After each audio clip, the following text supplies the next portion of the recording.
Saudi আরব প্রবাসীদেরকে গ্রেপ্তার করতেছে, যে এই নিউজটা করছে কালবেলা। আর অনেক অনেক নিউজ আমি আপনাদেরকে দুইটা ভিডিওতে বলছিলাম মোটামুটি যে সৌদি সরকারকে আমাদের বাংলাদেশের কিছু সংখ্যক মানুষে জুতা নিক্ষিপ করার কারণে মানে অনেক প্রবাসীদেরকে, বাঙালি প্রবাসীদেরকে গ্রেপ্তার করতেছে। এটাকে আপনারা কি বলছেন যে আমি গুজব ছড়াইতেছি, মিথ্যা কথা বলতেছি আমি আপনাদের সাথে? দেখেন আমার স্ক্রিনে মাঝে যে ছবিটা দেখতেছেন, এটা হচ্ছে কালবেলার নিউজ যে কত হাজার প্রবাসীদেরকে যে গ্রেপ্তার করতেছে। এটাতে তো এই নিউজটাতে তো আপনারা মিথ্যা কথা স্বীকার করতে পারবেন না। এই নিউজটা সৌদি আরব প্রবাসীদেরকে গ্রেপ্তার করতেছে, যে এই নিউজটা করছে কালবেলা।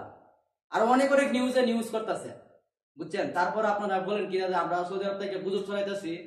কিছু কিছু সংখ্যক সৌদি আরব প্রবাসী যারা আছে বাঙালি, তারাও বলে কি কমেন্টে যে তারাও বলতেছে গুজব ছড়াইতেছে। আর ভাই, শুধু আমি যে জায়গাতে আছি, এই জায়গার অভিযোগ কম হইলো অন্য অন্য জায়গার মাঝে, অন্য অন্য শহরের মাঝে ঠিকই প্রবাসীদেরকে গ্রেপ্তার করতেছে, বাঙালি প্রবাসীদেরকে। তো আমি আপনাদেরকে বলতেছি আরেকটা কথা কি জানেন, অনেক মানুষ অনেক কমেন্ট করছে বাংলাদেশ থেকে, বিশেষ করে বাংলাদেশ থেকে অনেক মানুষ অনেক কমেন্ট করছে যে আমরা কথাগুলো সঠিক নাকি মিথ্যা। হ্যাঁ, আমি মানে সব বাঙালিকে বলতেছি যে সবাই মূর্খ। আসলে তো আমি সব বাঙালিকে বলছি না মূর্খ, আমি বলছি যে কিছু সংখ্যক বাঙালি মূর্খ জাতির জন্য হ্যাঁ আজকে আমরা হাজার হাজার প্রবাসী মনে করেন এই প্রবাসের মাটিতে বিপদে পড়তেছি, এবং কি হাজার হাজার মায়ের সন্তান, মায়ের ফ্যামিলির পেটে লাত্তি মারা হয়েছে। আপনারা যে কাজটা করছেন, হাজার হাজার ফ্যামিলির পেটে লাত্তি মারা হয়েছে। তাই আমি আপনাদেরকে বলি, আপনারা দয়া করে মনে করবেন এগুলা আর কিনো লাস্ট সরকারকে নিয়ে এরকম কিছু করেন না, বিশেষ করে সৌদি আরবের সরকারকে নিয়ে এরকম কিছু আর করেন না আপনারা। আর আমরা গুজব ছড়াই না ভাই, যেটা বলি সত্য কথা বলি, ভিউ কামানোর জন্য আইসি না। আমি আপনাদেরকে একটা মানে ভিডিওর মাধ্যমে একটা মেসেজ দিতে আইসি যে আসলে আপনারা যেটা করছেন, আমরা সৌদি আরবে আছি, আমরা বলতে পারি।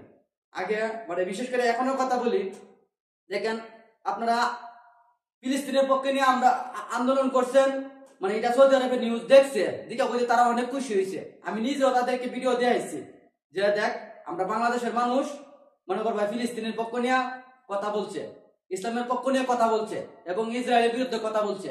হ্যাঁ, তারা অনেক খুশি হয়েছে, মন থেকে খুশি হয়েছে। আমি কারণ আমি আরবির লোকে থাকি, আমি জানি। আপনারা জানেন না, বাংলাদেশ থেকে ওই সাথে একটা কমেন্ট করে দেন, শেষ, তারা গেছে। ঠিক আছে? আর এখন আপনারা যে কাম করছেন, এটা মনে করবেন সৌদিরা দেখাইতাম কথা, অনেক সৌদিরা তো নিউজ দেখছে, ওইগুলো তো দেখছে যে সৌদি সরকারকে, তাদের সরকারকে আমরা অসম্মানই করছি, বাঙালি অসম্মানই করছি তাদের সরকারকে।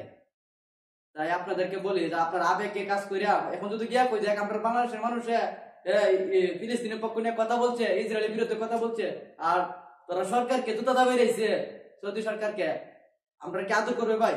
বরঞ্চ আমরা মান সম্মানটা আপনারা কমাইছেন, আমরা বাঙালি জাতির মান সম্মানটা কমাইছেন কিছু সংখ্যক বাঙালি মানুষ। হ্যাঁ, আর একটা কমেন্ট, একজন কমেন্ট করছে যে আমি বলছি সবাইকে, বলছি বাংলাদেশের সবাইকে বলছি মূর্খ। হ্যাঁ, আমি কতটুকু শিক্ষিত আমি তো এই কথা বলছি না, যে আমি বলছি কিনা আমাদের বাংলাদেশের কিছু গণ্ড মূর্খ বাঙালির জন্য, কিছু গণ্ড মূর্খ বাঙালির জন্য এই কথা বলছি আমি, যে আজকে হাজার হাজার বাঙালি প্রবাসের মাটিতে বিপদে পড়তেছে। আমি এই কথা বলছি আপনাদেরকে, আশা করি বুঝতে পারছেন। আর দয়া করে না জেনে না বুঝে এরকম মন্তব্য করবেন না, বুঝে শুনে করবেন। আমরা সব সৌদি আরব আমরা আছি, আমরা আরবের লোক থাকি, 20-30 আরবের লোক আমরা থাকি, আমরা বুঝি, বাহিরও আরবের লোক আমরা চলাফেরা আছে। ঠিক আছে? সবাই ভালো থাকবেন, সুস্থ থাকবেন, আর যেটা সঠিক এটা আমি আপনাদেরকে বলছি। আল্লাহ হাফেজ, আসসালামু আলাইকুম ওয়া রাহমাতুল্লাহি ওয়া বারাকাতুহু।